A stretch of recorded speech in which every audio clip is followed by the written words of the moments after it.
Good evening, friends. So, today we are gathered to discuss the provisions of the Finance Act 2020, which are basically the amendments which are applicable for the friends who are supposed to give the May 2021 examination as well as the November 2021 examination. At this stage, please do not worry, exam hogi ya nahi hogi, kab hogi. That is a question only one person can answer, and that is God. So आज आप दिमाग में कुछ भी तकलीफ fear लाओगे तो there will be a trouble. Please don't think, just prepare. You just never know. You might be the lucky guys, exam time पे हो जाएगी और matter close हो जाएगा. Anyway, you have already got a bonus time for the study. Use that fruitfully. And that is why we had scheduled this revision lecture in the month of April only, and not at a very early stage, so that we will have a fresh mind when we are looking at these amendments. So, my friends, first glance, many of us are on the impression that this Finance Act 2020 has got very few amendments. ऐसा नहीं है. There are quite a few substantial amendments which are applicable to you. And that is what we are now going to see. The first amendment which we are having is with respect to the section 17(2), which deals with taxation of perquisites. Basically, what we are defining in section 17(2) are perquisites. So we are aware that perquisites के definition में what all is already there: any value of rent-free accommodation, accommodation provided at a concessional rent, we had the benefit amenity provided free of cost or at a concessional rate, the employer's obligation paid by employee, the any assurance on the life of the employee paid by the employer. Now we have two new clauses, and these clauses, clause 7 and clause 7A, are something new जो आज तक नहीं थे.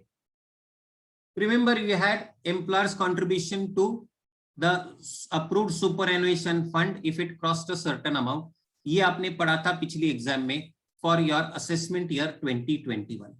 Now they have added a fresh clause in 17(2) saying the amount or aggregate of amounts of any contribution made to the account of the assessee by the employer in a recognized provident fund, in the scheme referred to under subsection 1 of ATCCD, and in an approved superannuation fund, to the extent it exceeds 7,50,000 in a year. यानी अब rule क्या लाया है कि अगर समझो, और first of all ये किसके लिए टारगेटेड है? This amendment is targeted to those employees who are earning a very high level of salary, and when they are earning such a high level of salary, income tax का कहना है कि these people are doing a lot of tax management by contributing lakhs of rupees to the superannuation fund, to the pension fund, to the provident fund, and escaping total taxation. So उनके लिए basically ये scheme है, ये provision है. This is not meant to target the general salaried employee. What is targeted are the very, very special employees. So let us say, for example, there is an employee, he has, let us say,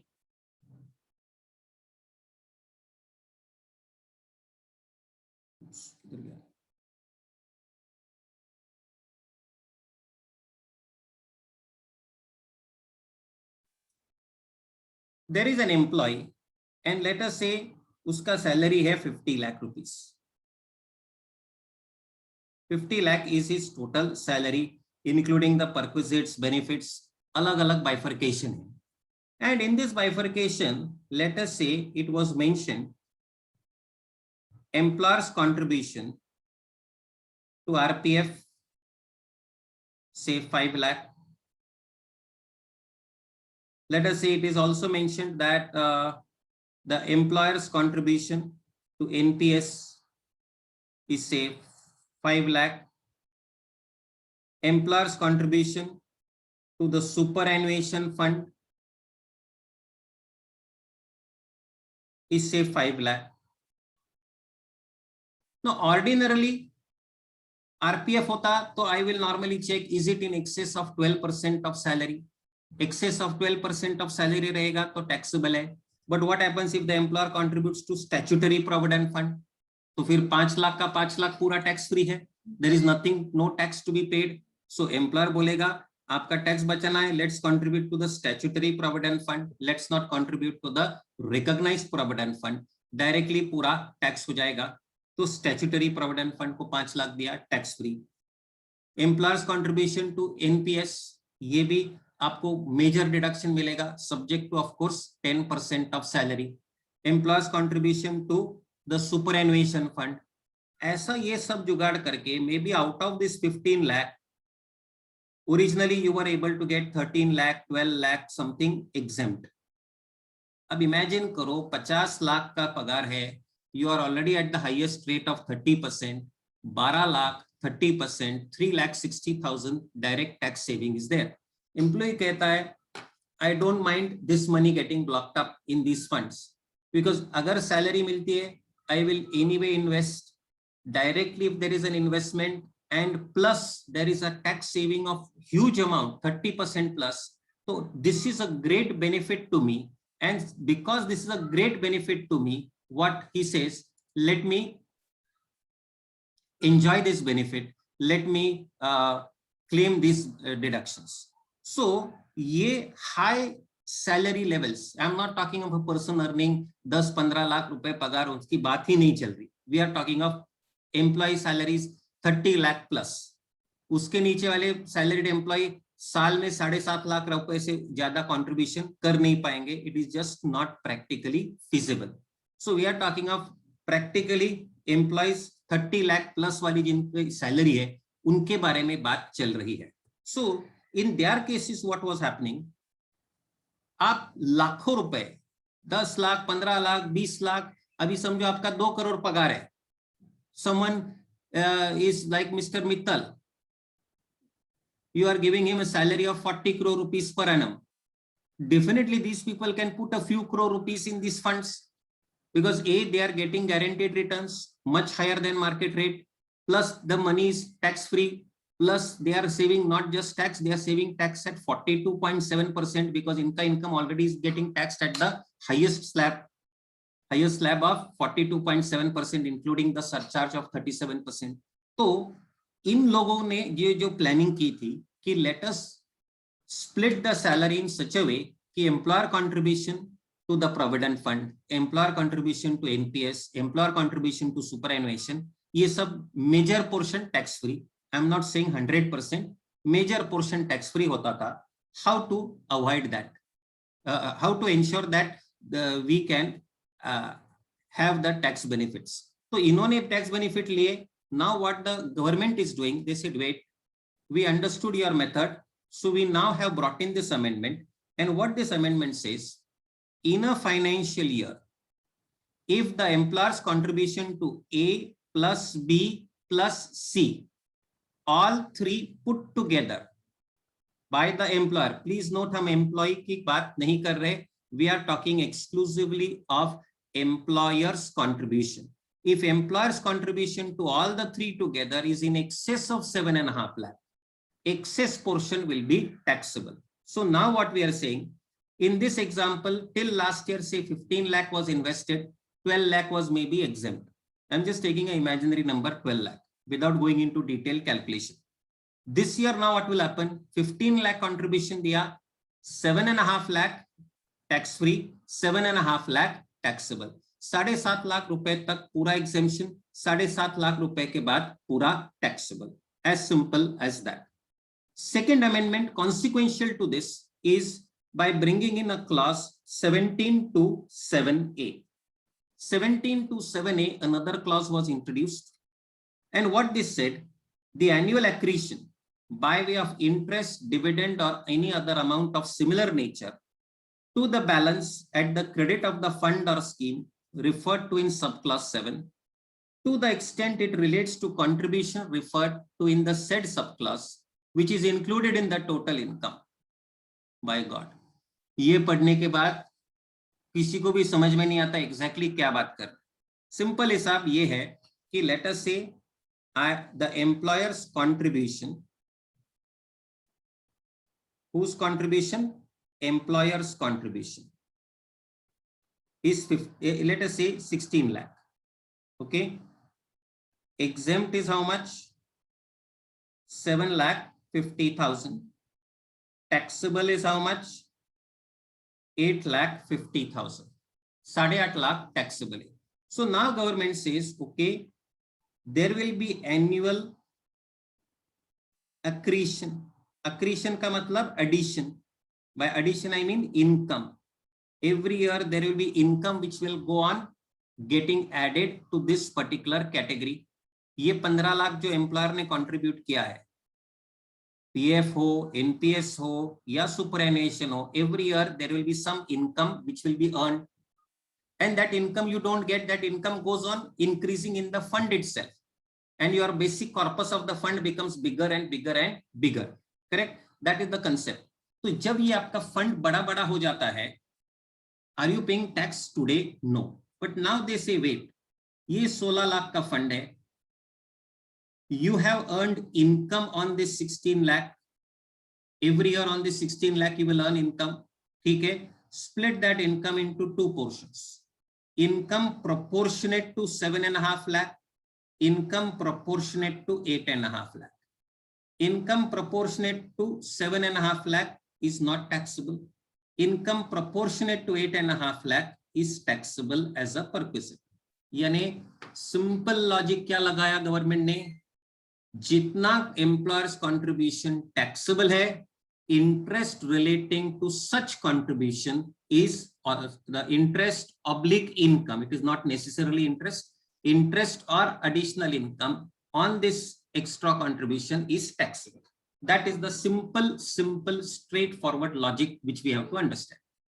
So a totally different criteria has been now put up. ये ऐसा concept आपके assessment year 2021 में नहीं था. We did not have any such concept last year. This is the first year wherein such a concept has been introduced. And as I said, what is the modus operandi?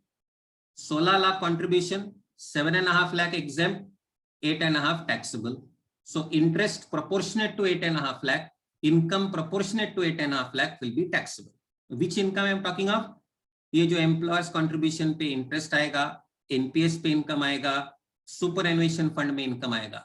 हर साल जो income आएगा total ले लो, 16 lakh was your contribution, excess portion पे आपका जो भी income है that will be taxable. Okay, so this is first amendment which at first glance looks very straightforward, but understand that it is actually creating a lot of calculation issues for the taxpayer.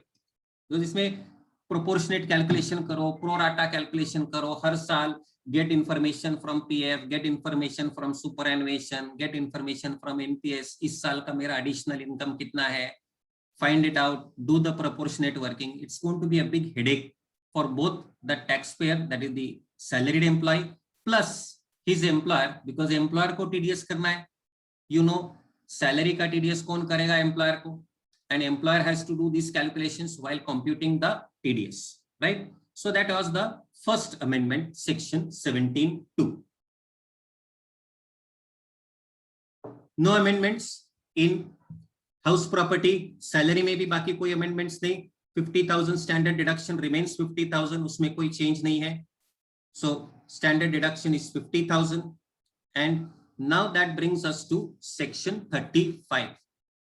Section 35, if you remember, my friends, up to AY 2021, we used to have a huge jumbo chart which was prepared to understand deduction under section 35(1)(1), 35(1)(2), 35(1)(2)A, 35(1)(3), section 35(2)AA, 35(2)AB. कितने सारे complications थे. Own contribution, contribution to outsiders, 150% deduction, 100% deduction, 125% deduction, अलग अलग deductions we were talking of. Now life has become very simple.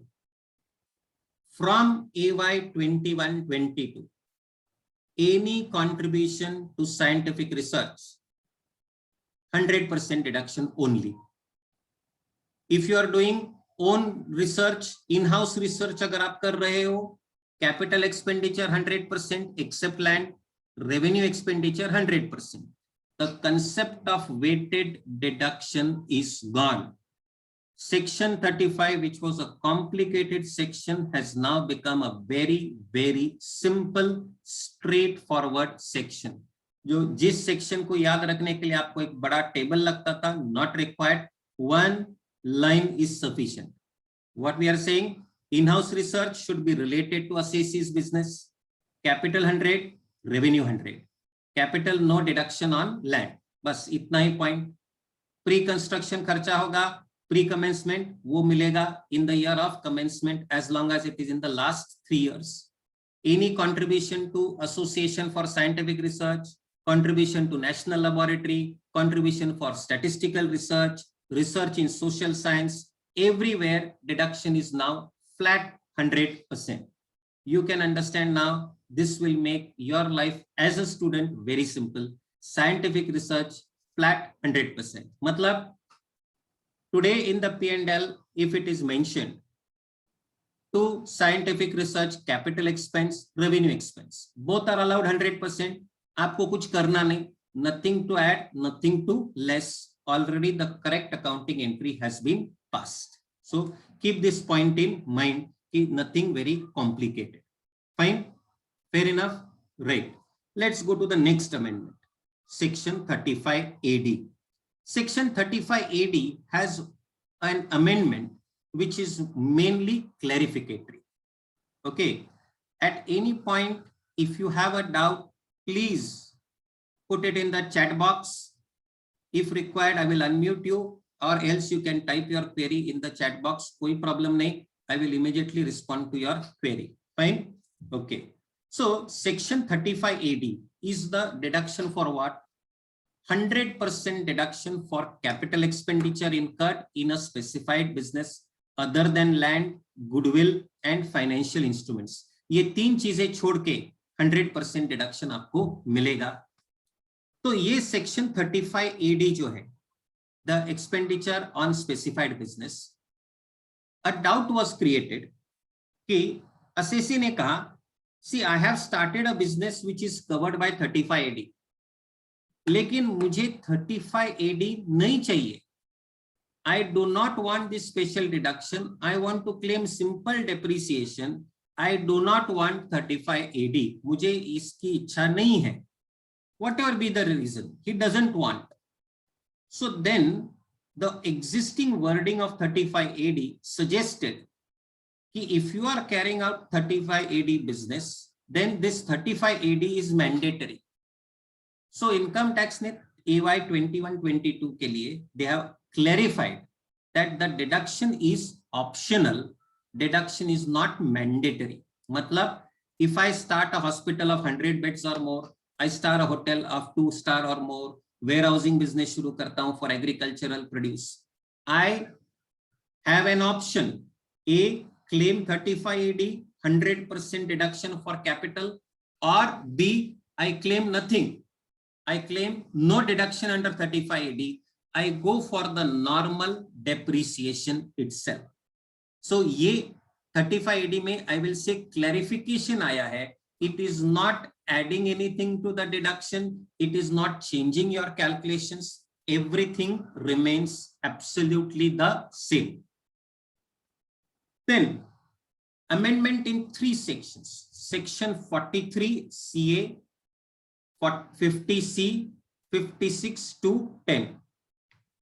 Now, section 43 CA is applicable to a person who is selling land or building which is held as stock in trade.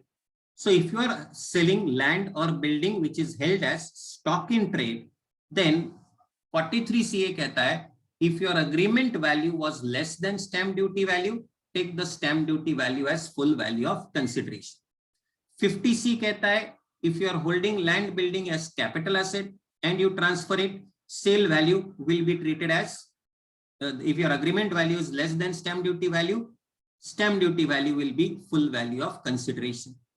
56(2)(10 कहता है if you buy immovable property for less than stamp duty value and the difference is more than 50,000, entire difference is treated as income from other sources. AY 2021 Finance Act 19 had brought an amendment saying that if the difference between agreement value and stamp duty value is up to 5%, difference is up to 5% of what? 5% of agreement value, no need to substitute stamp duty value. Current year, Finance Act 20 has increased this variation to 10%, meaning if agreement value is 100 rupees, stamp duty value is up to 110 rupees, koi problem nahi, agreement value accepted. Why? Agreement into 10% is 10, 100 plus 10 is 110. Meri stamp duty value is up to 110% of agreement value chalega. 100 is treated as sale.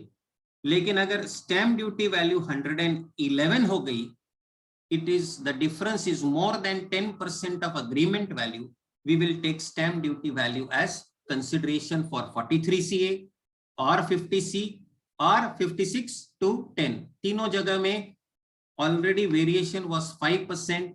5% has now been substituted by 10%. Okay, so this is another amendment. So this will affect your PGBP, capital gains, as well as income from other sources. So income from other sources will also get affected. Then we are giving this exam in May. Okay. So there is an amendment, but not relevant to May. Fine. It will apply to November, but not to May. Okay. 44EB, tax audit. Now, tax audit limit for a businessman, we were very clear. If your sales, gross receipts, turnover crosses 1 crore. For a professional, if your professional receipts crossed 50 lakh, you were required to do a tax audit. In the budget of 2020, the finance minister made a very interesting announcement that I want to reduce the compliance burden for the taxpayers. और उन्होंने कहा कि I am hereby increasing the tax audit limit for a businessman to 5 crores. जैसे ही ये point आ गया, people started dancing. चलो अभी tax audit करने की जरूरत नहीं, हमारा तो टर्नओवर 2 करोड़ है, 3 करोड़ है, 4 करोड़ है, हमें टैक्स ऑडिट की जरूरत नहीं. But let us see to whom this concession is available, because when you read the concession, you will see 99% of the business people will not be eligible, and you will see why. Normal businessman आज भी tax audit का limit कितना है? 1 crore only. For which businessman the turnover is, the tax audit limit is up to 5 crore. Any businessman who satisfies both, not one, satisfies both the following 2 conditions. Friends, at the end of the session, I will share the presentation with you on our group. So don't worry. जैसे ये lecture खत्म होगा, I will share this presentation with you, so you can have a copy of the entire thing with you. Okay. So if the limit is enhanced to 5 crore, ये कब होगा? अगर ये businessman है जो दोनों कंडीशन सेटिस्फाई करता है. Condition number 1, aggregate of all amounts received, including amount received from sales, turnover, gross receipts in cash, does not exceed 5% of the total receipts. Please note what wording they have used. Aggregate of all amounts received. All amounts received, they are not saying only sales. All amounts received including sales, turnover, gross receipts. So today I sell a fixed asset. Can I get cash? Possible. That is not a part of turnover, but it is still a part of gross receipts. Let us say tomorrow my father gives me a gift of 5 lakh in cash. Is that a part of the total receipts? Yes. So I have to take total receipts of the businessman during the year. It could include recovery from debtors also. Last year मैंने cell किया है, current year में debtor ने cash में दिया है. Total amount received during the year, including sales, turnover, etc., in cash should not exceed 5% of my total receipts. So let us say my turnover is 4 crores, that is 400 lakh. 5% will be how much? 20 lakh. In the current year, I should not accept more than 20 lakh in cash. Second condition, aggregate of all payments made during the year, including your expenses, should not exceed 5% of the total expenditure. So current year में total payments made by you, it could be drawings, it could be expenses, it could be payment to creditors, total of all expenses, total of all payments made by you, let us say is 3 crore 50 lakh. 3.5 crore का साल भर में आपका payment है, 3.5 करोड़ का 5%, 17.5 lakh. Maximum cash expenses or cash payments in the year should be 17.5. 17.5 lakh से ज्यादा payment हो गया, सॉरी ये 5 करोड़ का लिमिट एप्लीकेबल नहीं. Meaning my turnover is 4 crore, cash receipts are more than 5% of total receipts, gone. Tax audit 1 crore पे ही होगा, 5 करोड़ का लिमिट एप्लीकेबल नहीं. Turnover 4 crore, cash receipts are only 5 lakh, cash payments are more than 5% of total payments, again higher limit not applicable, limit will remain 1 crore. हाँ, जिसका business 100% check से है, जिसका ऑलमोस्ट 99.9% पेमेंट कैश में नहीं है, बैंक से है, these are the business people who can now enjoy the benefit of a higher exemption, higher tax audit limit, that is of 5 crores. So बहुत बार स्टूडेंट्स पूछते हैं, सर हमने सुना है कि टैक्स ऑडिट 5 करोड़ हो गया. ऐसा नहीं है. Officially it still stands at how many crores? It still stands at 1 crore. 5 crore is only in limited cases. Only for limited cases the transaction value, the tax audit limit has been increased to 5 crore rupees. Clear? Right. Let's go to now the amendment which is there in capital gains, which deals with the segregated portfolios. Segregated portfolios of mutual funds. Now, what is this concept of segregated portfolios? Now, समझो एक mutual fund है, mutual fund x. Mutual fund X scheme is there. It has taken money from public, it has invested, and today there is a downgrade in the credit rating of the debt and money market instruments which are held in the mutual fund. तो आज सेबी क्या बोलती है, एक काम करो,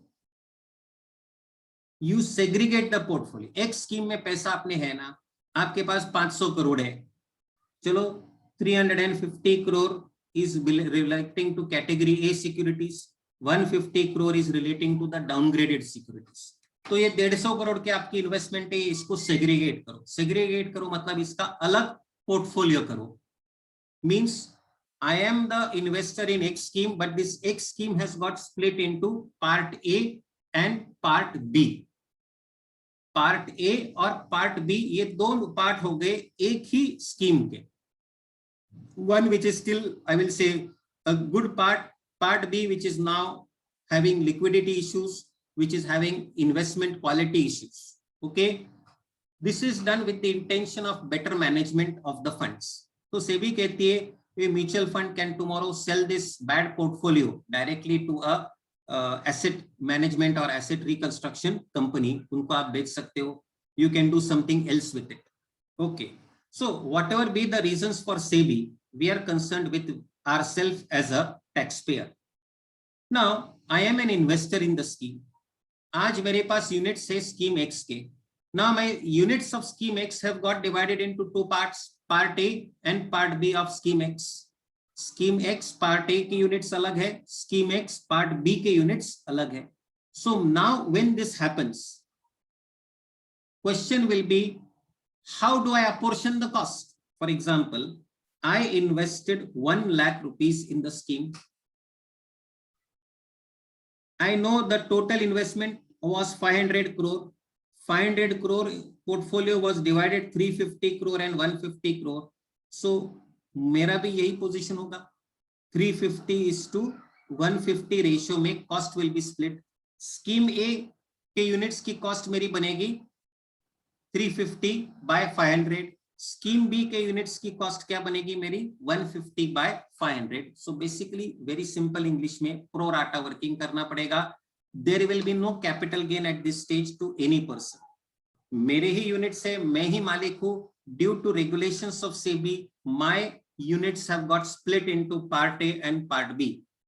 इसमें मैंने ट्रांसफर नहीं किया, मेरी ओनरशिप नहीं गई. So income tax says don't worry, there is no transfer.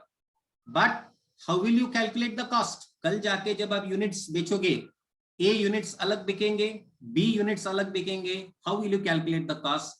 Calculate the cost on a pro rata basis. Ratio of assets held by A scheme and by B scheme, or I will say A portfolio, B portfolio. दोनों ने कितने assets hold किए, based on that you segregate the working. Okay. Tomorrow when I sell the units of the scheme A or scheme D, what will be period of holding? Period of holding will begin from original units. Logical है. Original units के साथ ही ये period of holding will begin. Are we comfortable with this point, my friends? Okay. Now, having got this, let us now continue further. Very, very important amendment. This will affect your capital gains. बहुत ध्यान से amendment की ओर देखना दोस्तों. This is a critical amendment which has come into force. This is in fact in real life, even just today, 10 minutes ago before this session, I was handling a query of a client exactly on this same matter as it is. और वो क्या matter है? Friends, we are aware that if we have acquired the asset prior to 1/4/2001, assessee has an option to substitute fair market value as on 1/4/2001 as the cost of acquisition. So let us say the property is purchased in 1968 for 10,000, right? Fair market value on 1/4/2001 is, let us say, 12 lakh. Today, in March 21, I sold this for 1 crore. And we were asked to calculate capital gain. What I would do, I would take sale value 1 crore. Cost, I will say, actual cost 10,000. But I can substitute FMB on 1/4/2001 as the cost. So मैं 12 lakh cost लेता था, 12 lakh, and that I would do the indexation. With the indexation, I would get the index cost and then the capital gain. ये working था. Now income tax says, wait, we have observed कि ये 1/4/2001 की जो market value है, taxpayer is supposed to get a valuation report from a government approved valuer. Government approved valuer ये report देगा आपको. ये report majority of the cases they have found is manipulated. Real market price वहां 2 लाख है, आपने report लाया 12 लाख का.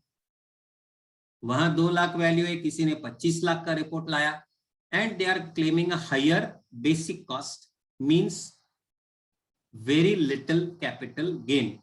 ये बदमाशी रोकने के लिए they brought an amendment. They said if you have a land or building, क्या है आपके पास? Land or building, and acquired prior to 1/4/1, you have option to substitute FMV on 1/4/2001 as the cost. वो उसमें change नहीं, additional restriction डाला that the fair market value on 1/4/2001 cannot be greater than stamp duty on that date wherever available. So इसका मतलब as on 1/4/2001 if the stamp duty value of that property was 2 lakh, I have a government valuer report saying FMV is 12 lakh. Sorry, 12 lakh को ignore करेंगे. What we will take as the market value for the purpose of cost? 2 lakh. तो देख लीजिए, कल तक मैं 12 लाख लिख सकता था. Overnight, what has happened? 12 lakh has got substituted by 2 lakh.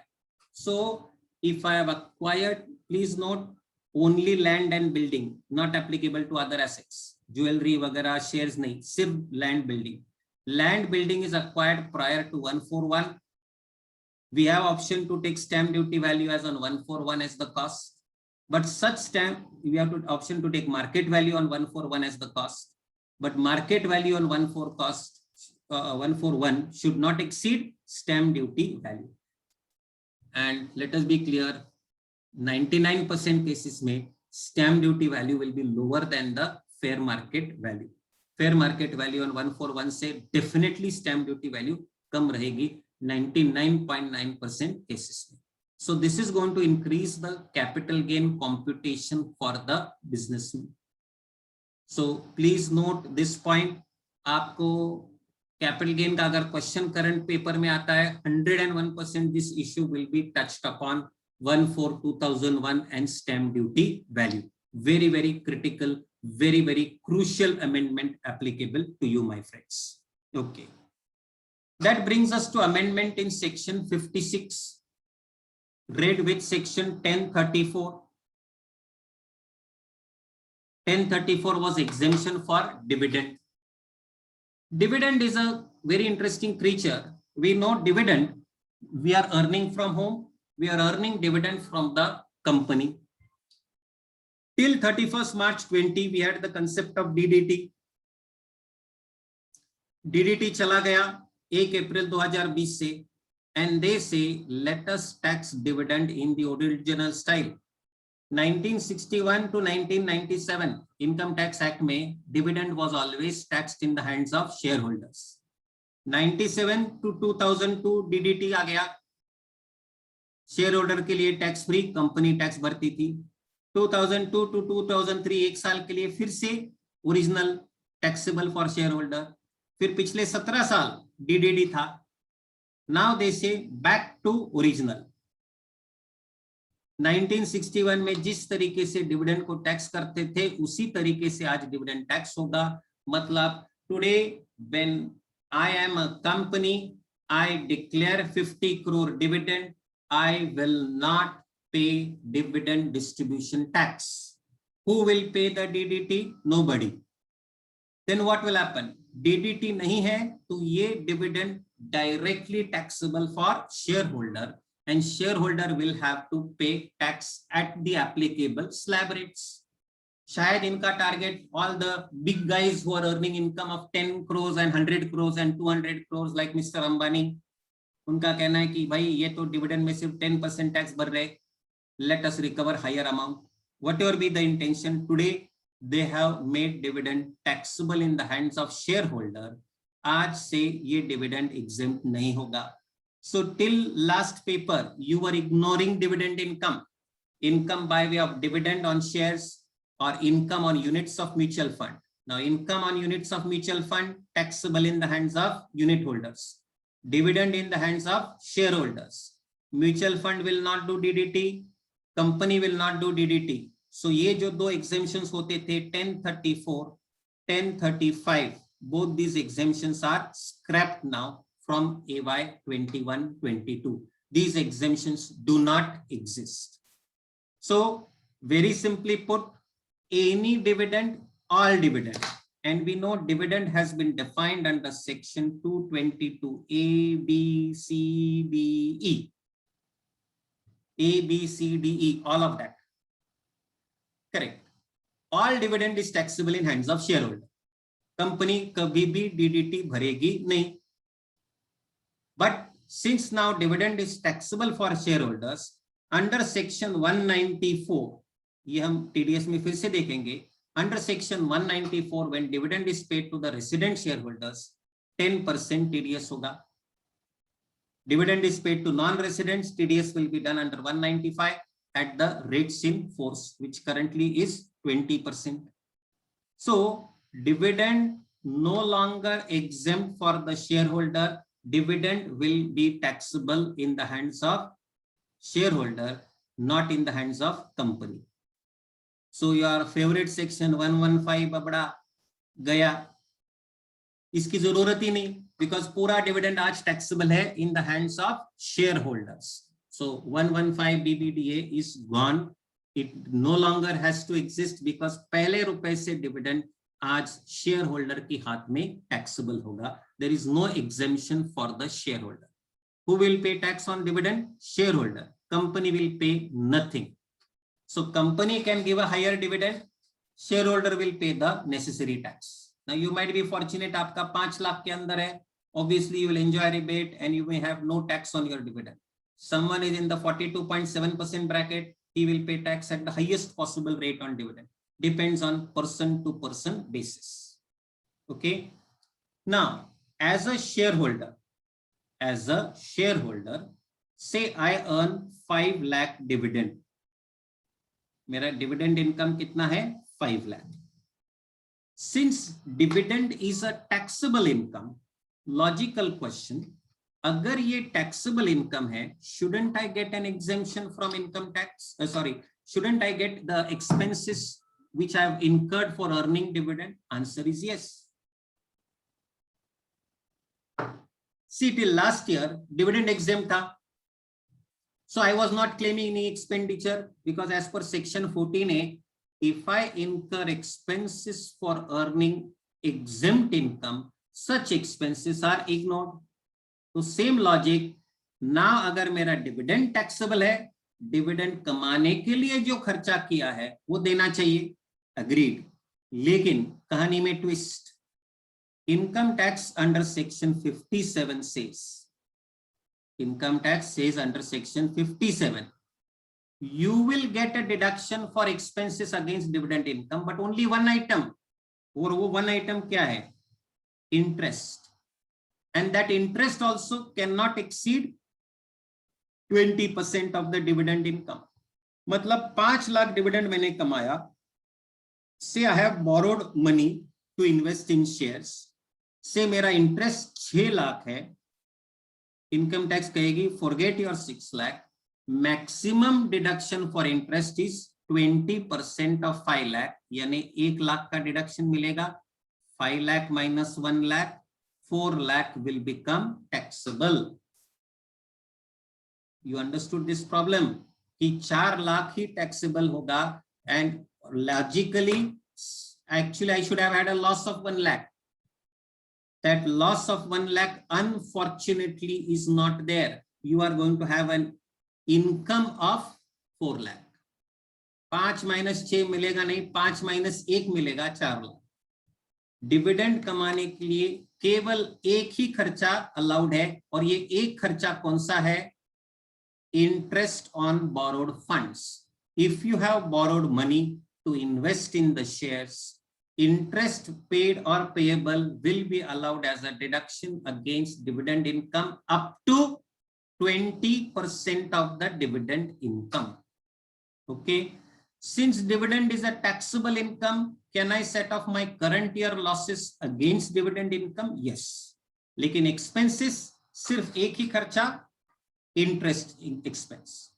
So let us say I have a house property loss. Can I set off house property loss or my business loss of the current year doing an interhead adjustment? Can I set it off against dividend income? बिल्कुल possible है, कोई problem नहीं. Last year तक dividend exempt था, so I was not able to set off any losses. Current year में dividend बिल्कुल taxable है. I will be easily able to set off any of my other losses against the dividend income. Of course, current year losses, not brought forward losses. So as I said, the restriction under section 57 is what? No expenditure will be allowed except 20% of the income as interest expense. So अगर मेरा actual interest is less than 20% of dividend, actual interest मिलेगा. Actual interest is more than 20% of dividend, you will get maximum deduction 20% of the dividend.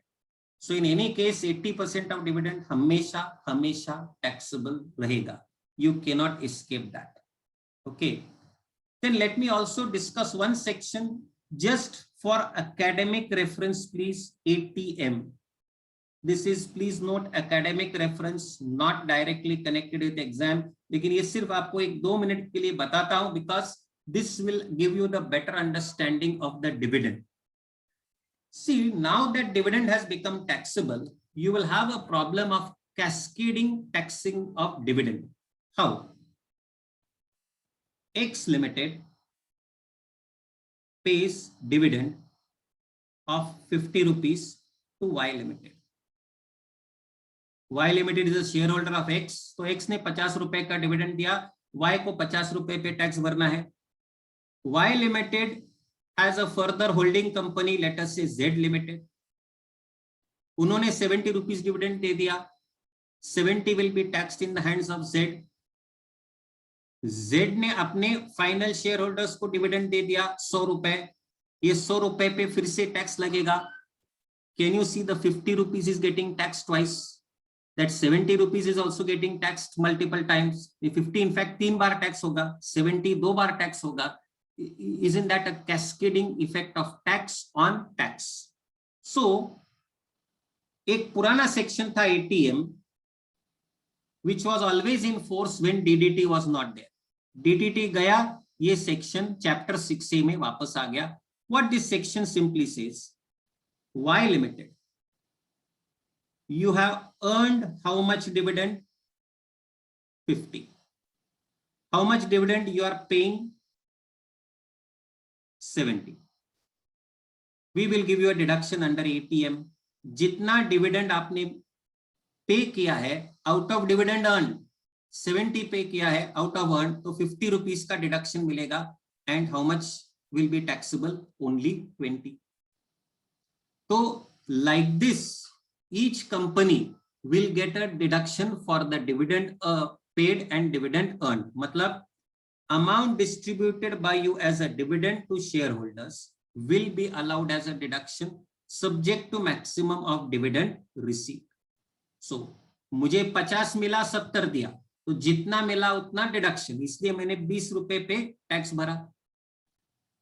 70 और 100 compare किए तो 100 minus 70, I have earned 100, sorry, I have earned 70, and now I'm talking of whom? Yes, Z Limited is paying to shareholders. So shareholders are earning 100 they have earned. This 100 will be taxable in their hands.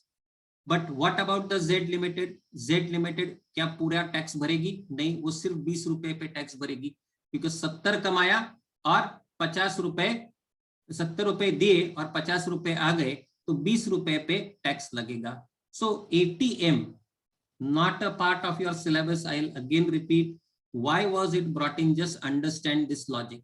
Cascading effect of dividend taxation is to be avoided. Tax पे tax नहीं लगना चाहिए. So this will happen between corporates, company to company ये concession मिलेगा, because who is going to give dividend? Company. Who can receive dividend for claiming ATM is a company. So I am a corporate entity. If you receive dividend from another corporate entity and you pay dividend, you earn dividend and you pay dividend. Dividend paid can be set off against dividend earned. Simple logic क्या? Paid set off against dividend earned, and net dividend जो रहेगा उस पे tax लगना है. तो मैंने कमाया 50 रुपए और डिविडेंड मैंने पे किया है 40 rupees. I will get a deduction of 40, 10 will be taxable.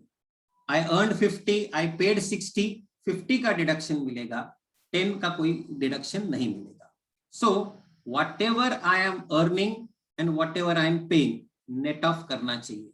So it's a very beautiful concept, but as I said, directly आपके syllabus में नहीं है. This is just for reference, because someone will definitely ask a question, sir, dividend taxation in the old style will now become multiple taxation. Don't worry, इस पे हम detailed case studies ले लेंगे when you come to CA final, but just be aware of a general concept of ATM. Now, amendment in section 80EEA. This is not a new section. It was introduced last year from AY 2021. It was supposed to end on 31/3/20. Extension grant किया है up to 31/3/21. What this section says: assessee is an individual. You have taken loan for acquiring a house property. The loan was sanctioned from 1/4/19 to 31/3/21. ये originally 31/3/20 था. 31/3/20 has been expanded to 31/3/21. So if the loan is sanctioned between this period, then and the stamp duty value does not exceed 45 lakh, then you are allowed a deduction for interest not exceeding 1.5 lakh for each year. So हमने देखा था example की, समझो मेरा 2,90,000 interest हो गया housing loan पे, 2,90,000. What I do? I will claim 2 lakh under 24B house property. 90,000 I will claim under 80EEA. Or vice versa, I can claim 1,50,000 here and the balance 140 I can claim under 24B. Either combination is possible, but there will not be a double deduction. 24 में जितना लिया इधर छोड़ना पड़ेगा या इधर जितना लिया 24 में छोड़ना पड़ेगा. You cannot get a total deduction more than actual interest of 2,90,000 here. Now that brings us to a major area for discussion: concessional tax regime for individuals and HUFs. A brand new section 115BAC. This new provision 115BAC, Finance Act 20, Finance Minister announces the budget. In the budget, the Finance Minister announces the new slab rates, and suddenly public at large is dancing with joy because the new slabs are fabulous. 2.5 lakh tak nil, 2.5 to 5 lakh 5%, 5 to 7.5 lakh 10%, 7.5 से 10 तक 15%, 10 to 12.5 20, 12.5 से 15 25, 15 के बाद 30. Looks fabulous because in the existing slab 10 lakh के बाद 30% है या 15 lakh के बाद 30% है. Looks definitely attractive. But then fine print was something different. What the Finance Minister proposed in 115BAC was, as an individual or as a HUF taxpayer, we will give you an option. So individual hai, HUF hai, you will have an option to go road 1, road 2. Road 1 पे जा सकते हो, road 2 पे जा सकते हो. What is road 1? What is road 2? Let us understand. Road 1 is very simple. Road 1 says कि calculate the tax as per regular provisions. In regular income provisions के हिसाब से आप income compute करो and the normal slabs will apply. वही अपना 5%, 10%, 20% and 30%. Option, you go for 115BAC. You calculate the income without many deductions or exemptions. बहुत सारे deductions और exemptions को छोड़ दो and use the new rates. And that is the real critical killing point, that they are saying you give up majority of your deductions, give up majority of your exemptions, सब छोड़ दो और फिर concessional tax rate आप चुन लो. Then only you are allowed to choose the concessional rates. So first thing, what are the rates? Don't memorize. Simple. After every 2.5 lakh 5%. 2.5 lakh nil. अगले 2.5 लाख के बाद 5, अगले 2.5 लाख के बाद 10, अगले 2.5 लाख के बाद 15, अगले 2.5 लाख 20, अगले 2.5 लाख 25 और अगले 2.5 लाख के बाद 30. So after every 2.5 lakh, rate is increasing by 5%. So you don't have to spend a lot of brain to memorize this. No memory effort required. Flat 5% increase है हर बार. लेकिन अगर ये concession चाहिए, what are you giving up? Let me first take you to the list of what you are giving up. That is critical. You are giving up section 10(5) leave travel concession. You are giving up house rent allowance. HRA 1013A, one of the most important exemptions in salary.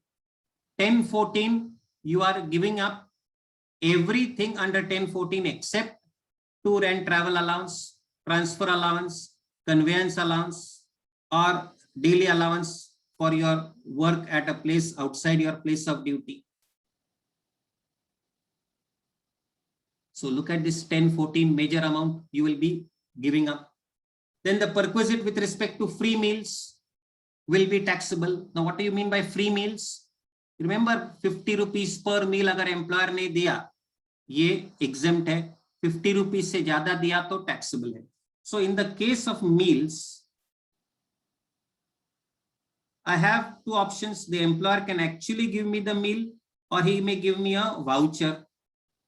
मील दिया तो भी 50 रुपए पर meal exempt है. Voucher दिया, voucher मतलब meal voucher दिया तो भी 50 रुपए पर वाउचर एग्जेम्प्ट है. करेक्ट. लेकिन now very strangely they have carved out this point, voucher. If the employer is providing you a free meal, old scheme new scheme दोनों में एग्जेम्प्ट है. If employer is providing you a voucher, वो 50 रुपए वाला exemption नहीं है. So if my employer is providing me meal coupons, meal vouchers, such meal coupons, such meal vouchers shall be fully taxable. If he gives me free food in the office, 50 rupees per meal exempt, 50 रुपए के ऊपर वाला portion taxable. So ordinary scheme, whether I get a meal or whether I get a voucher, दोनों भी 50 रुपए तक tax free है. Concessional scheme में meal up to 50 exempt, voucher fully taxable. Then another important exemption we cannot claim, 1032 minor children clubbing. Minor बच्चों का इनकम जब क्लब होता है पेरेंट्स में, parent is allowed to claim 1500 per child as exemption, not allowed. You are a SEZ unit, 10 AA exempt deduction not allowed. Section 16 is banned. Standard deduction, profession tax, employment tax, no deduction for this. Section 24, no deduction for interest for self-occupied house. So many times they assess as a self-occupied house, assess as a vacant house, and we are allowed to claim a deduction up to 2 lakh rupees. ये deduction ही आप claim नहीं कर सकते. That deduction is gone. यानी normally मेरी salary income है, फिर 2 लाख का मैं हाउस प्रॉपर्टी लॉस दिखाता हूं, I claim that loss against salary और against business. Sorry, not allowed. Coming to business, section 32(1)(2)(a, that is additional depreciation नहीं मिलेगा. Normal depreciation allowed both schemes, but additional depreciation not allowed under the new scheme. Then 32AD, 33AB, 33AB आपके लिए relevant है नहीं, so not relevant for you people. Section 35, 35(2)(a), 2(ab), all your scientific research deduction not allowed. So concessional tax regime में ये 35 series के deductions which are for scientific research are not allowed. 35AD, 100% deduction for specified business not allowed. 35CCC, agriculture extension project, 150% deduction not allowed.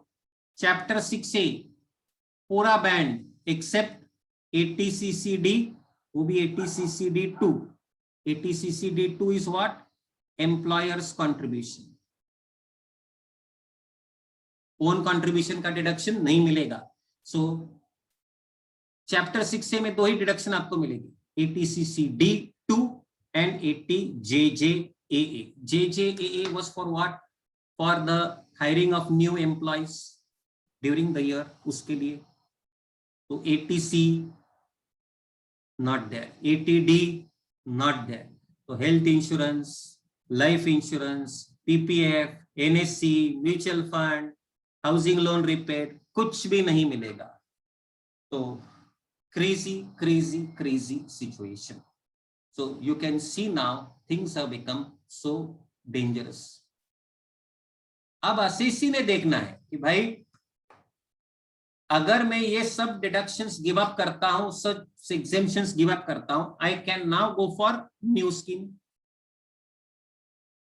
Finance Minister said we are giving the simple option to the taxpayer so that he does not have to do complicated calculation.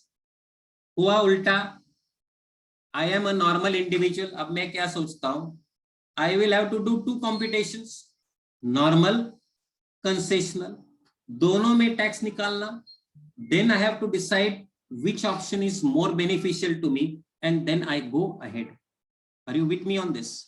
So यहाँ पे instead of making the life of the taxpayer easier, it has been made in fact more complicated. So effectively आज की तारीख में आपको deduction कौन सा मिलेगा, which is relevant for our point, ATCCD2. Then of course I forgot to mention here ATJJAA, ये भी लेगा दो. 10-14 में कौन से एग्जाम्पशन मिलेंगे? Transport allowance, conveyance allowance, travel allowance and your daily allowance. You will still get your benefits of section 10 like provident fund, NPS, getting your 1010A, gratuity, commuted pension, the leave encashment, ये सब exemptions आपको मिलेंगे. But what you have given up, just be careful. Most common things which are really going to hurt the assessee are 1013A HRA, 10.5 leave travel concession will hurt you, standard deduction and profession tax will hurt you, 24 the deduction for the residential house property for the interest will hurt you, and your chapter 6A will also hurt you. These are some of the common ones which will hurt you. And these idiots even are saying 57(2)A नहीं मिलेगा. 57(2)A क्या है? Standard deduction from family pension. Come on यार, वो 15,000 रुपए का deduction है, वो भी छोड़ने के लिए बोलते. Really absolute idiots. Very sad. Okay, so now you can understand why I said the provisions have been made very complicated because of this provision. What this provision is saying, you give up all these concessions, उसके बाद आपको ये benefit हम देने के लिए तैयार है. So now the questions which come to our mind.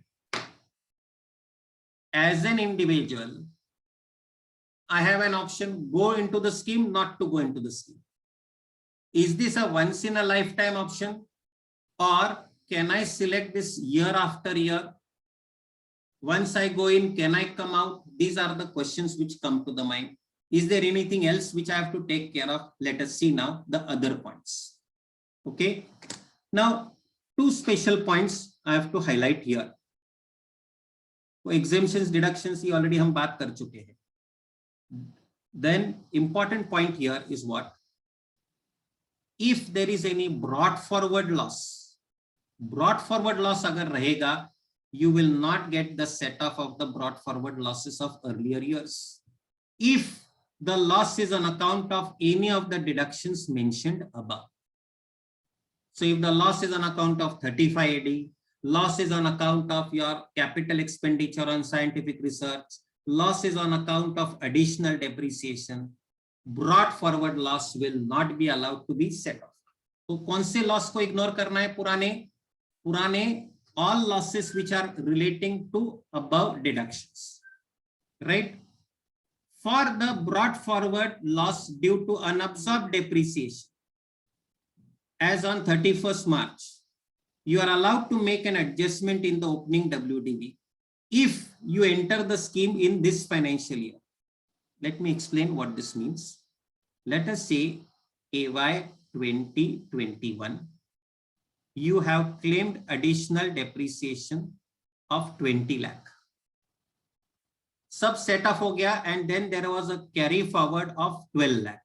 So unabsorbed depreciation was there 12 lakh. My friends, you know the difference between a business loss and carried forward depreciation. So last year 12 lakh का brought forward, rather carry forward unabsorbed depreciation था. current year I have opening unabsorbed depreciation. अगर मैं normal scheme में हूं 12 लाख brought forward depreciation I can set off against any head, no problem. Now we are saying brought forward depreciation ignore करना, brought forward unabsorbed depreciation ignore करना, but we will allow you to adjust this in the opening block. मतलब समझो my opening WDV is 50. Opening WDV कितना है 50. Adjustment in the block 12. Revised opening WDV will become 62. यानी जितना अनअब्सॉर्ब depreciation में give up कर रहा हूं, they are saying you can increase the WDV of the block by that amount. उतने amount से आप WDV इंक्रीज कर सकते हो. Point 1. But the very surprising restriction is they are saying this concession will be given only and only if you join the scheme in financial year 2021. See, I decide I don't want to join in 2021. I decide to join in 24-25. My choice. कब join करना मेरी मर्जी. अगर मैं 24-25 में join करता हूं और अगर ओपनिंग अनअब्सॉर्ब डेप्रिसिएशन है, sorry, ignore it. Adjustment in the block will be allowed only in the first year, that is financial year 2021. Secondly, they have clarified if you have any loss under the head house property, it cannot be set off against other heads. यानी let us say I have a let out house. Let out house, उसमें rent आ गया 5 lakh, interest standard deduction के कारण loss आ गया, आज 1 lakh 2 lakh loss है.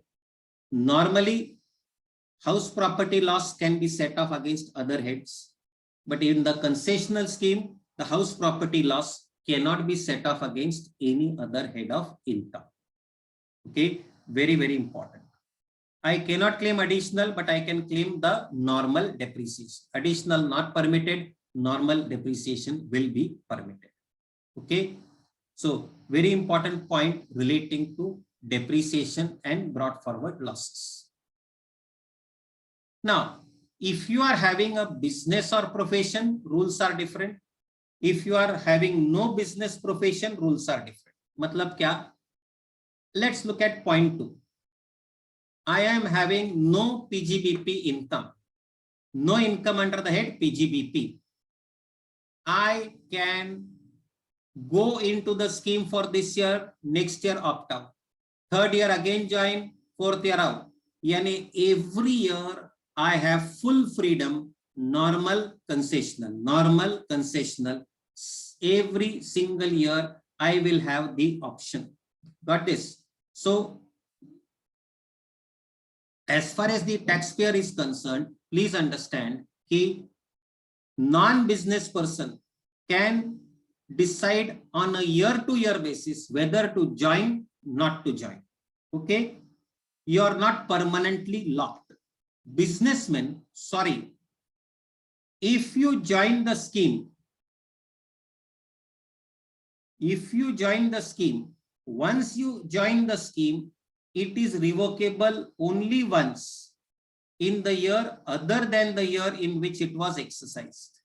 Thereafter, you shall never be eligible except when you cease to have business professional income. Wording फिर से देखते हैं. Once you exercise the option, मतलब once a businessman joins, normally he cannot come out. But they are saying revocable only once. Life में एक बार आप बाहर आ सकते हैं. Okay, so option once exercise is revocable only once in the year other than the year in which it was exercised. Thereafter, he shall never be eligible except in a case where he ceases to have business. मतलब अगर मैं join करता हूं, I remain in the scheme. आज business close किया.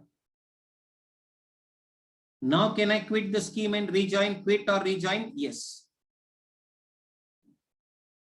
I joined in year 1. Year 2, I am in the scheme. Year 3, I am in the scheme. Year 4, I am in the scheme. Year 5, I quit. Can I quit? Yes, because they have said once I can quit other than the year in which it was exercised. Please understand this wording. Isme, even in the tax experts, there is a lot of confusion. So I'm specifically going through this wording. Can you quit? Yes. When? Once. Once other than the year in which it was exercised, you can quit once. एक बार आपने quit किया, ठीक है? Now once you quit, you are outside. तो year 6, 7, 8, 9, 10, year 20 मैं अंदर आ ही नहीं सकता unless business is shut down. समझो year number 12 में business धंधा बंद कर दिया. Now can I join the scheme? Yes, because I will now fall under category 2, a person having no business, no profession. Now I can join or quit every year. So businessmen, they are saying once in, remain in, once out, remain out. एक बार अंदर आ गए, अंदर रहो. लेकिन एक बार अगर बाहर गए, एक बार आपको चांस दे देंगे बाहर जाने का. बाहर गए, don't come into this house again. You have only one chance to enter, but one chance to quit. But once you quit, re-entry is not possible unless you shut down your business profession. Okay, so this is another special feature as far as this SSC is concerned. So as far as 115 BAC is concerned, all incomes which are the normal rate incomes will be taxed at the new slab rates. But remember, those incomes which are taxed at the special rates will continue to be taxed at the special rates. Like short-term gain under 111A will continue to remain taxable at the special rate of 15%. Long-term gain at 20 or 10% as applicable. 112A securities pay income tax will be 10%. Winnings from lotteries, crossword puzzles 30%. Section 68, 69 ka income 60%. All the special rate income will remain intact. Special rate income will not change. It is only the normal rate income जिसके लिए slab rates applicable है. Special rate incomes के लिए no concession, no change at all. So, are we clear with the discussion? If there are any queries, I would be happy to take them up right now. If anybody has any query, feel free to just, put up the query or discuss right away. If you want, you can even put up your hand. You can type the query, whatever you feel convenient, my friends. Shall we proceed? Okay. Now, that brings me to the next aspect. Having discussed the provisions of the concessional tax regime, we now talk of next aspect. Wait, there is query. Is there any kind of lock-in period if we opt for CTR? That is what I said. If you are a non-businessman, there is no lock-in period. Every year is a fresh year. हर साल आपको decide करना है. And please note, to decide whether to go into the scheme, every year you have to file a declaration in a notified form. So notified form में अगर आपने declaration file किया, तो वो declaration file करने के बाद ही ये scheme आपके लिए open है. But if I am a businessman, once I opt in for the scheme, I will remain in the scheme lifelong until I decide to quit. I have the option to quit once. But once I quit, I can never rejoin the scheme again until and unless I shut down the business and then I fall into the another category. मेरे पास business नहीं, तो हर साल मुझे eligibility है. Right? That is the point. So ऐसा fixed tenure है नहीं. Non-business person on a year to year you can decide. Business person once in, forever in, once out, forever out. Like that. So when to join, I can decide. I'm a businessman. मैं 2024 में join करता हूँ scheme. Can I decide that? Yes, choice is with me. So for 1-2 marks, if they ask to compute MCQ on the given income, do we need to go by new rates or old rates? See, everything is normal rates unless 115 BSc is mentioned. So you will find typically in the questions वो mention करेंगे something about 115 BAC.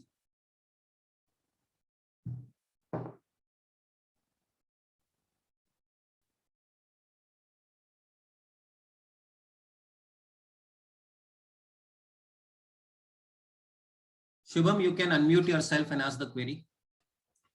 Hello, good evening sir. Yes, Shubham, please.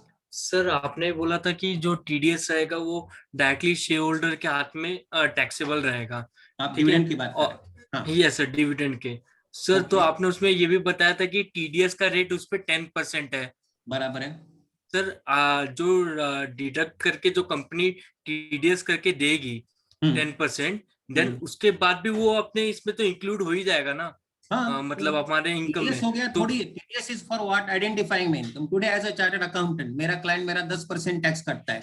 I am paying tax at 34%. Yes sir. So I have to pay different 24 from my pocket, no? Yes sir. तो advance tax concept है ही अपने पास. तो TDS is only to identify the income. TDS का intention ये नहीं कि आपका पूरा टैक्स वसूल करना है. TDS का पर्पस ही क्या है? That your dividend income is tracked and you cannot hide your dividend income. That is the intention. So जो भी additional tax है वो आपको जेब में से भरना ही पड़ेगा, definitely. ठीक है sir. Thank you sir. Yes sir.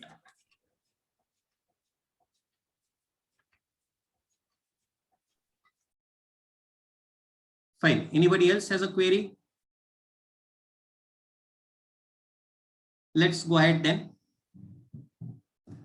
So typically when I'm looking at this exercise, I can do the presentation in two interesting manners. Matlab, I will do my normal computation. The typical question I'm looking at is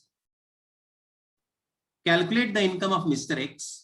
They will give you salary, business, ye wo falana falana, all that income deduction sab de denge information. And at the bottom they will say calculate the income and the tax liability and suggest whether he should opt for section 115 BAC. या वो question पूछेंगे assessee wants to opt for 115 BAC advice. मतलब क्या, मुझे पुराना और नया दोनों कैलकुलेशन करना पड़ेगा और इनकम टैक्स कैलकुलेशन करके बताना पड़ेगा which is the beneficial option. Now here one more point. I will do my normal calculations. I will get my total income. Let us say my total income comes to 10 lakh rupees. Now I'll have to do the concessional rate tax calculations. I will begin with the total income. Add. For example 1013A का मैंने exemption लिया है, add back होगा. मैंने section 16 में standard deduction लिया है, add back होगा. मैंने 80C लिया है, add back होगा. 80D लिया है, add back होगा. मैंने additional depreciation लिया है, add back होगा. So sorry, simple point I'm trying to say, instead of preparing the entire computation from zero, shortcut approach, already आपके पास total income है normal में. आपको इसमें से क्या डिसअलाउ करना है? All the ineligible exemptions and deductions. तो आपका ओरिजिनल आंसर ले लो, उसमें ineligible deductions और exemptions add back करो. You will get the answer very quickly instead of beginning right from zero. This is a faster approach towards the presentation of the calculation. Okay, and then of course tax rate तो आपको निकालना ही है. Okay. Then that brings me to the second point in the procedural aspect now. 139(1). Time limit of filing returns, November has not changed, July has not changed. 30th September has become 31st October. So now what the government is saying, if you are a company, if you are any assessee whose accounts are required to be audited under any law, or any partner in an audited firm, any partner, earlier it was working partner, now the wording is any partner. Last year जब आपने act पढ़ा था, it was working partner, now it is any partner. So my books of accounts are audited 31st October. I am a partner in an audited firm, also 31st October. Simple. If assessee के books की audit की जरूरत है under any law in force, 31st of October. Audited partner है to be 31st October है. All other due dates remain same. Transfer pricing वाले लोगों के लिए 30th November है, everybody else 31st July. these dates have not changed. What I changed, September has been postponed to October 31st. Then we come to provisions of TDS, in which a plethora of amendments has been there, a plethora of changes have been made. बहुत जबरदस्त amendments आए हैं in these provisions which relate to the TDS. In the TDS provisions, what has happened is a lot of amendments are brought in. Some amendments are, there, but remain only theoretical in nature. Let's see. So first we have provision of section 191, 192 1C, section 148, 156. All of these deal with taxation of ESOPs. No, quick recap. ESOP का taxation कैसे होता है? You are an employee. Employer grants you ESOPs, say fair market value 1000 है. He grants you the ESOPs when for 200 rupees. So we know there is a perquisite of 800 rupees. When is this perquisite taxable? Today, when the ESOPs are granted to you. Employees have raised a problem. वो कहते हैं 800 रुपए आज taxable लेते हो. Cash in my hand is 0 because employer gave me ESOPs and I cannot sell them for another 3-4 years. क्योंकि उसमें lock in होता है, यूजुअली 2 साल 3 साल का मिनिमम लॉक इन होता है. उसके बाद ESOP तो दे दिया, तुम मालिक हो, लेकिन 3 साल तक बेच नहीं सकते. तो एम्प्लॉइज हैव सेड, आज ESOP मिला, 15 लाख से इनकम बढ़ा, 15 लाख के ऊपर समझो 4.5 लाख टैक्स काटना है. तो I am not having sufficient salary to cover this. My salary is becoming negative. So since my salary is becoming negative, there is a problem. That is what the assessee is saying. So government brought in apparently a concession. Government apparently brought in a concession, and what the concession is. But the sad part is the concession is not for all ESOPs. It is only ESOPs issued by eligible startups. So startup which is approved by the government, which is known as an eligible startup, अगर उन्होंने अपने employees को ESOP दिया, what they are said, the date of taxing the ESOP or other collecting the tax on ESOP is postponed, deferred to a future date. आपको market value 1000 है, we give it to you for 200, taxable income 800 है, income is crystallized today. इसके ऊपर का tax आज वसूल नहीं करेंगे, इसके ऊपर का टैक्स हम बाद में वसूल करेंगे. तो ये बाद में वसूल करना कब होगा? क्योंकि remember ESOP is a perquisite. Perquisite is part of salary. Salary के ऊपर TDS कब होता है? सैलरी के ऊपर TDS कौन करेगा? Employer. So employer says today my employee earned 800, I should deduct tax today. True up to last year. अब amendment क्या आ गई? Now they are saying under section 192, a new subsection 1C was introduced to say TDS on ESOPs issued by eligible startups which are defined under APIAC, TDS should be done in 14 days after if expiry of 48 months from end of the relevant assessment year. यानी आज ESOP grant हो गए से AY 21-22 में, after expiry of 21-22 4 साल हो जाएंगे. 4 साल खत्म होने के बाद 14 दिन के अंदर TDS करना है, और within 14 days from date of sale of ESOPs by employee, or within 14 days of the taxpayer ceasing to be employee. Earliest of the 3 dates. See, they are saying आपको 4 साल दिए, 4 साल में एम्प्लॉय आपके पास ही है, नौकरी छोड़ी नहीं है, ESOPs भी बेचे नहीं, तो 4 साल खत्म हो गए, 14 दिन के अंदर TDS भरो. अभी we gave you concession of 4 years. Second, what happens if within 4 years employee sold the ESOPs? जिस दिन वो बेचेगा 14 दिन के अंदर tax has to be deducted. Third, what happens if before selling ESOP employee ने नौकरी छोड़ दी 4 साल के अंदर, नौकरी छोड़ दी, तो नौकरी छोड़ने के बाद within 14 days the tax on the ESOPs has to be deducted and paid. So concession has been granted, but very sad, concession is only for employees of eligible startups. बाकी कंपनी ने ESOP दिया, unfortunately कोई concession नहीं है. Fine, are we clear with this? Okay. So consequential amendments to match this have been made in your self-assessment and in other provisions also. Then second, mega amendment, jumbo amendment in TDS provisions.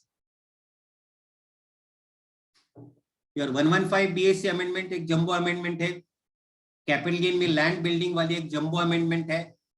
ये बहुत जबरदस्त amendment है TDS की, because this amendment affects so many sections of income tax.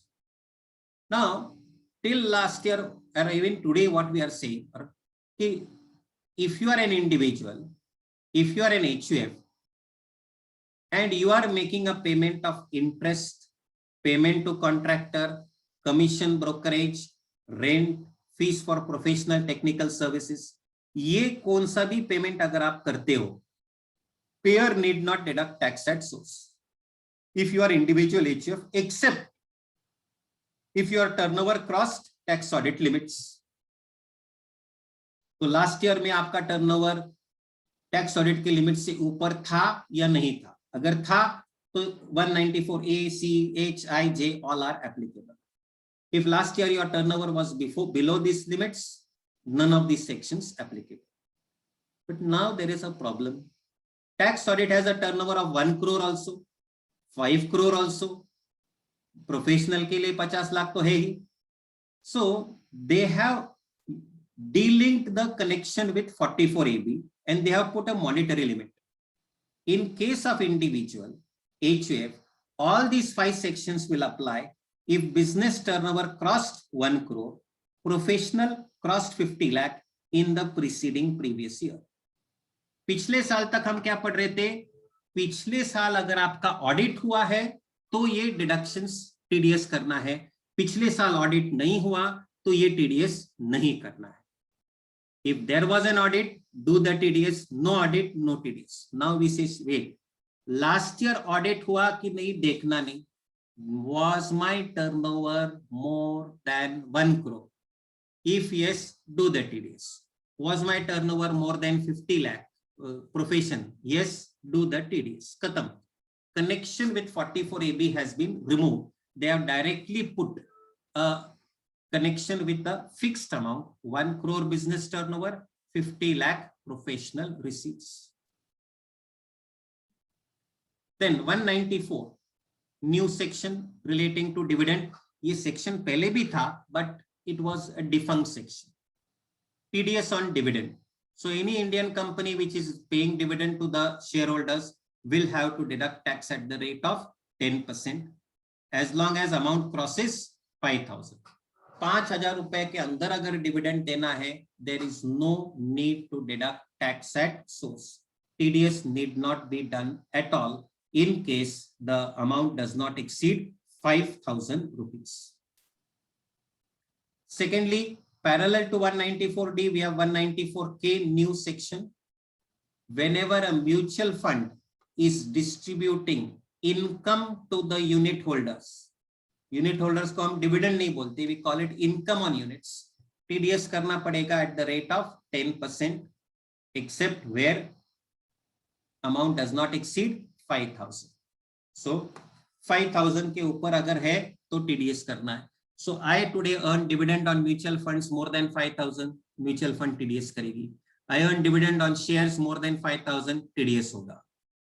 But tomorrow I sell the mutual funds, there is a capital gain. Capital gain पे TDS नहीं. It is on income distribution, which basically means the distribution of dividend by the mutual fund. उसके ऊपर आपको TDS है, not on everything. Then 194A, another amendment. Now, under 194A, we are aware that if a cooperative society which is into the banking activity, it is paying the interest to its members, there is no need to do TDS. So interest paid by a cooperative society to its members, TDS नहीं करते. Interest paid by a cooperative society to other societies, no TDS.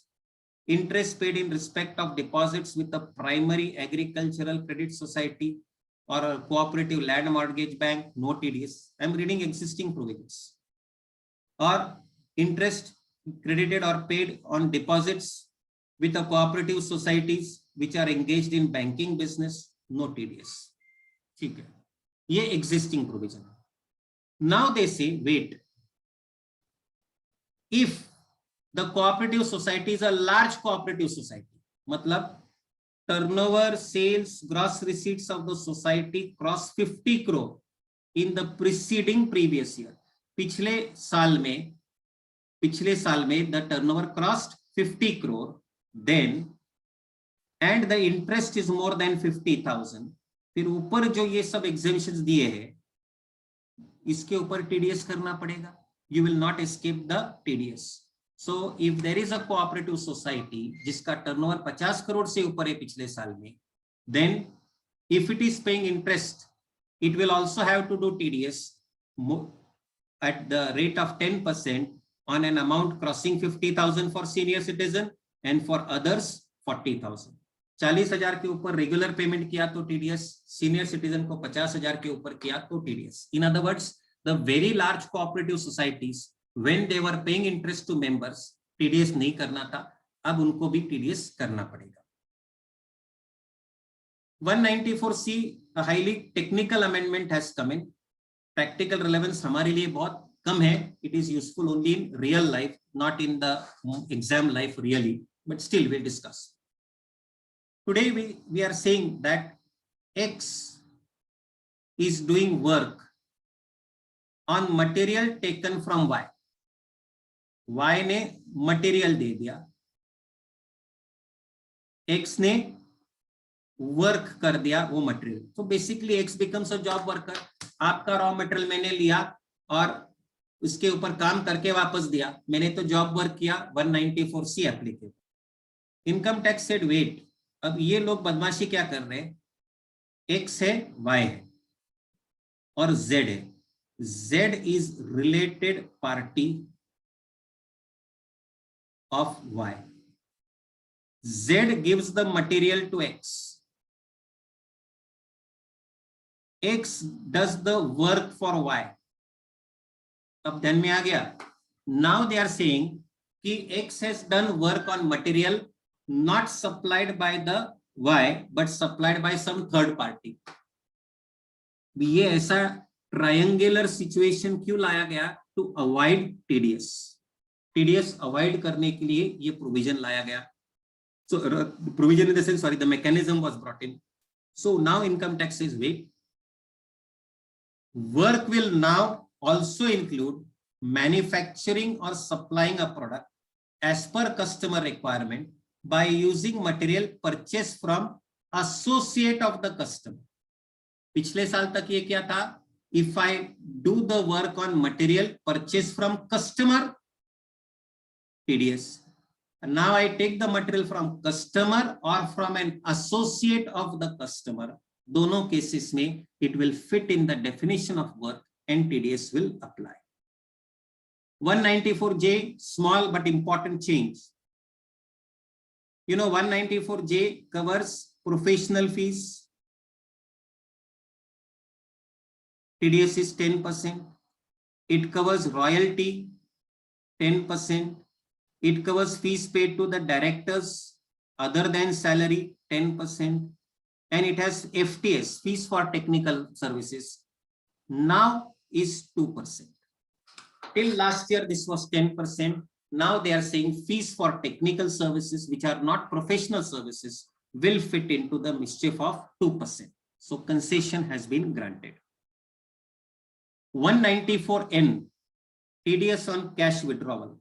This section was introduced last year, first time, AY 2021 के बीच में.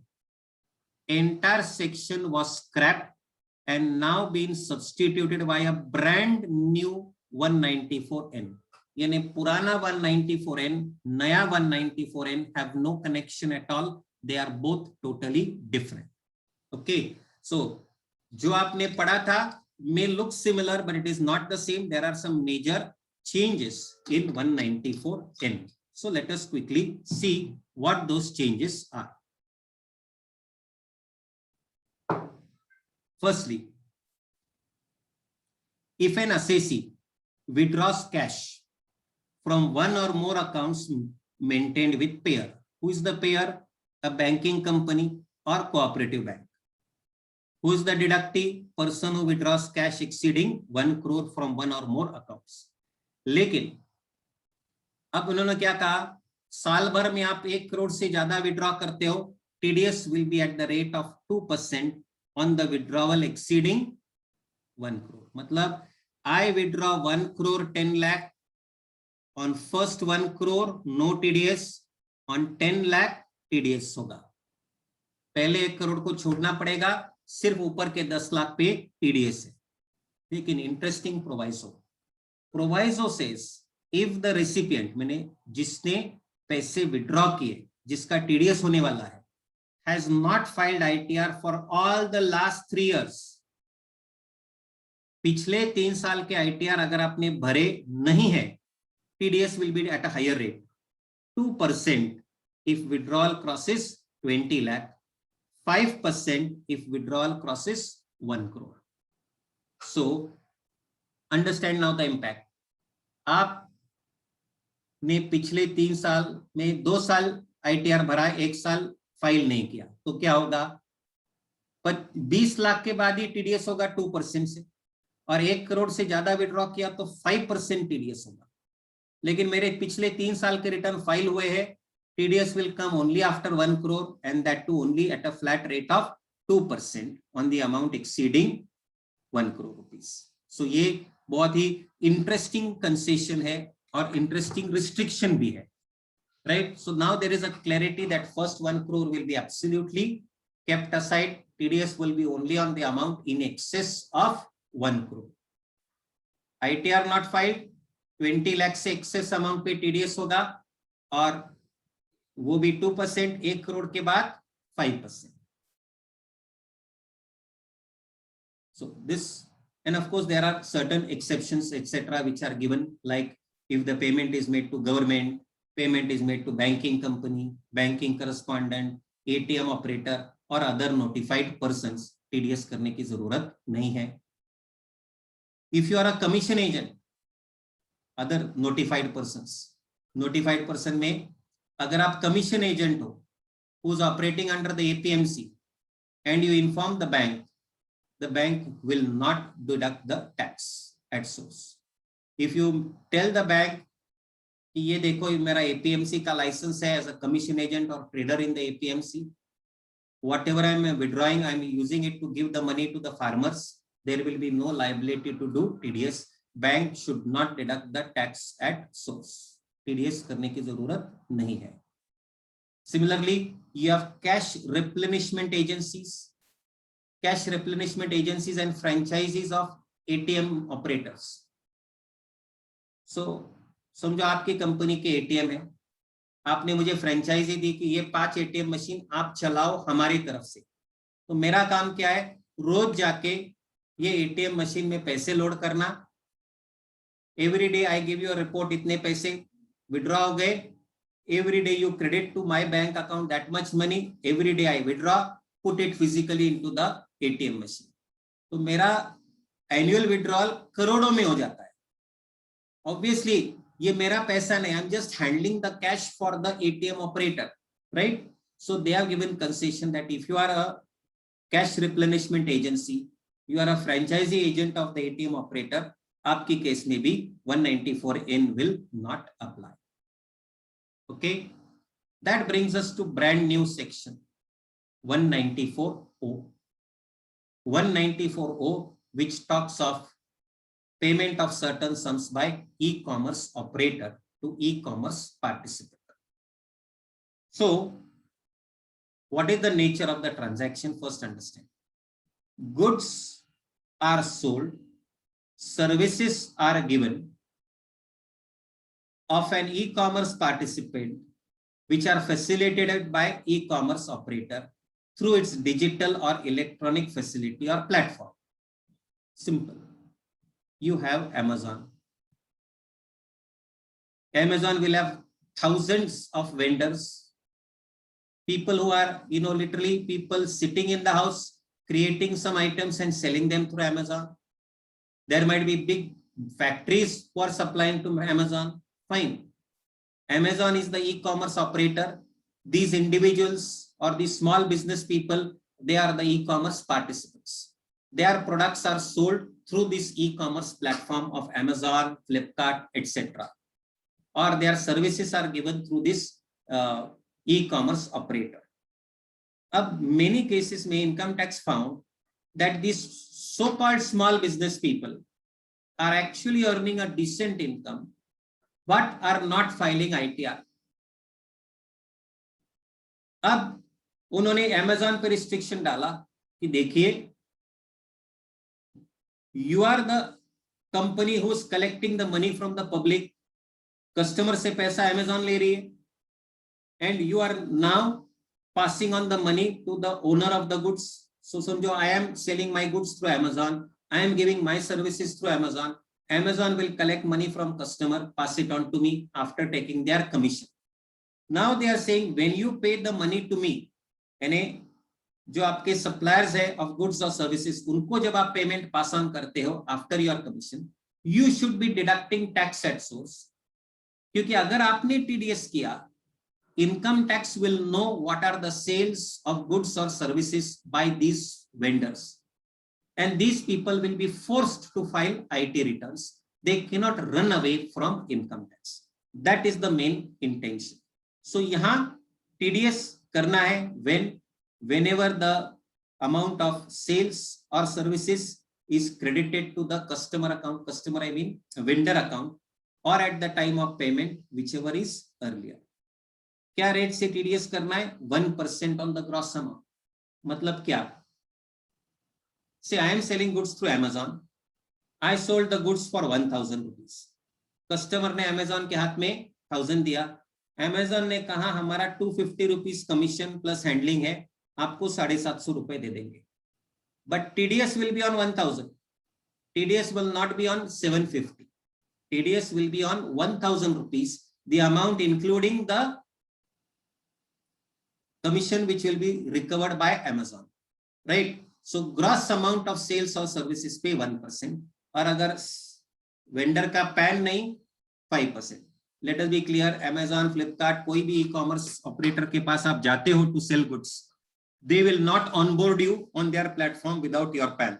So ये 5% मेरे हिसाब से irrelevant है. Okay. When will TDS not be required to be done? E-commerce participant is individual or HF.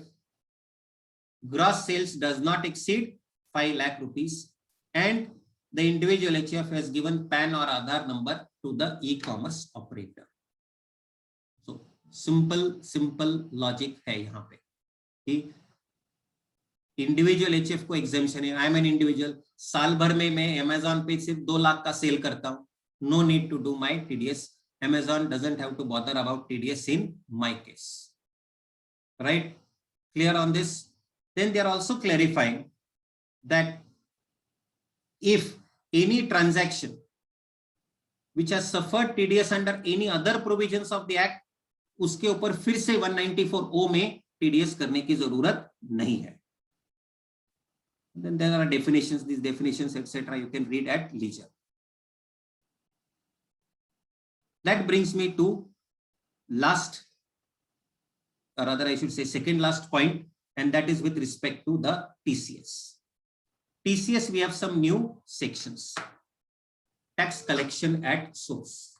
I have summarized them into this simple table. Let us see this.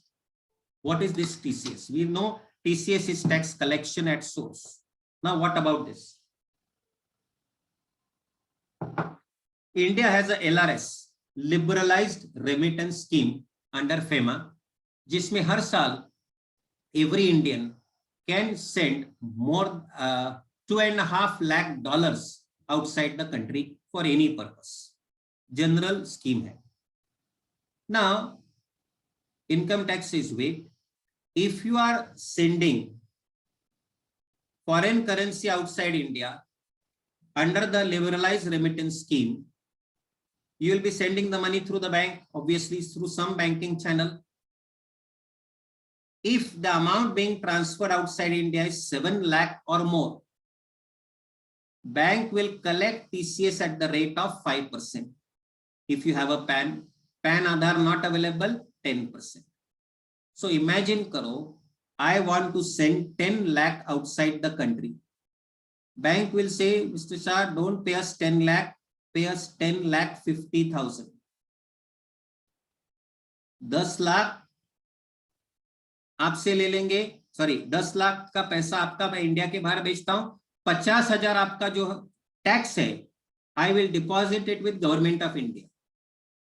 So now the government wants to track outflow of foreign currency from India. So anybody sending more than 7 lakh or greater outside India, bank will collect and pay 5% to government, TCS.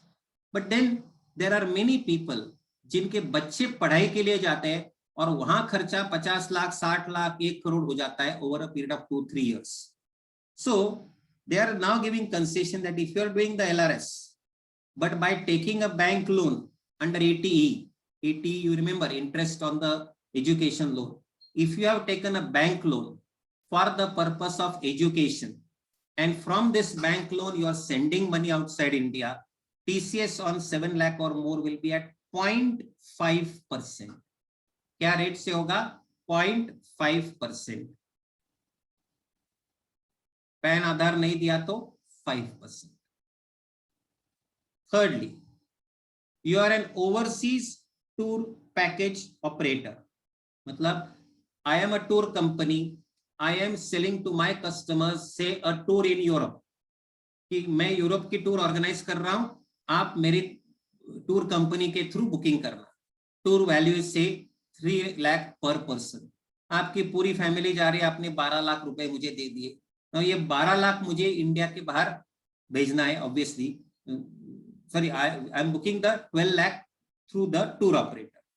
Now, if the tour operator is selling me overseas tour package, he will collect how much from me? 5%. यानी 12 लाख रुपए उसको दिए tour के लिए, 5% मतलब 60,000 रुपए वो मुझसे लेगा. Please note there is no threshold.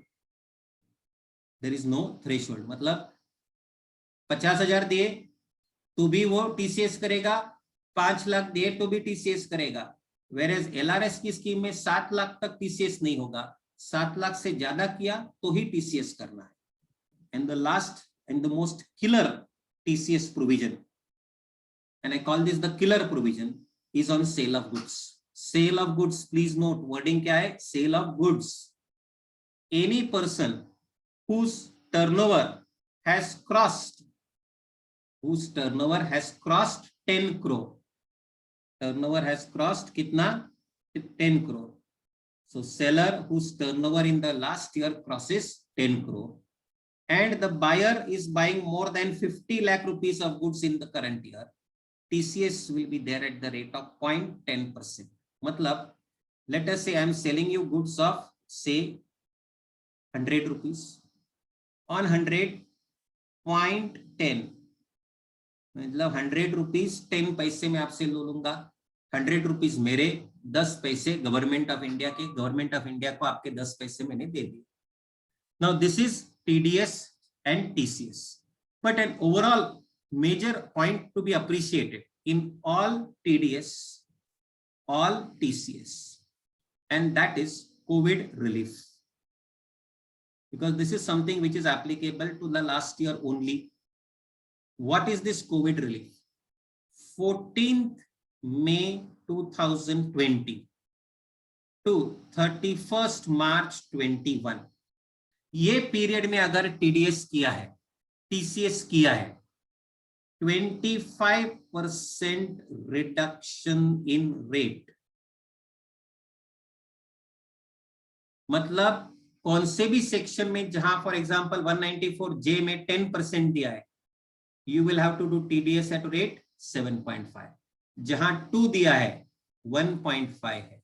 जहां 1 दिया है 0.75 है, जहां 5 दिया है 3.75 रेट है. So this is a concessional rate or TDS when for all TDS except salary, of course, from which period any TDS TCS done between 14th of May till 31st of March 2021. So इस period में TDS TCS किया तो the rate will be 75% of normal rate. ये concession Covid period के लिए government of India ने pass on किया. So for example ये लास्ट सेक्शन अभी जो पढ़ा TCS 0.1, we have done real TCS at 0.075% throughout the year. TCS क्या रेट से हमने किया 0.075% से, और इंटेंशन कुछ गलत नहीं था. Covid relief normal rate was 0.10 into 75%, 0.075%. Right, my friends? So this is the entire family of amendments which are applicable as far as direct taxes are concerned for your May as well as November 21 examination. So in a short while, I said I will definitely share the entire presentation with you. You can go through it at your leisure. कोई भी doubt रहेंगे, feel free to put them on the group. I will immediately reply to your queries. अभी भी अगर किसी के mind में doubt रहेगा, please feel free to message me or text me right now. And as I said, please do not bother. Exam होगी या नहीं होगी, और होगी तो कब होगी, ये सब अभी सिर्फ भगवान को मालूम है. Assume the exam is going to be on schedule. Work accordingly. Double मेहनत हो गई तो कुछ नुकसान नहीं होगा. गलती से समझो एग्जाम और 15 दिन आगे गई, is it a loss? Look at it as a indirect blessing कि चलो पढ़ाई करने का और मौका मिला. But at this stage don't assume exam is going to go forward and then don't study, और फिर एग्जाम टाइम में हो गई तो फिर आप लटक गए. So in any case do not relax, assume the exam is going to happen and please work accordingly. Keep a positive mind, keep a healthy body, do your own exercise every day, physically at home, not outside home. Keep a free mind. If you want, if you are not comfortable, 5-10 minute meditation करो, शांति से बैठो, but please have a positive outlook towards life, have a positive outlook towards your exam, and I am quite sure that you will do very well in the coming exams. All the best, my friends. Thank you, and we will end this session for today. All the best, my friends.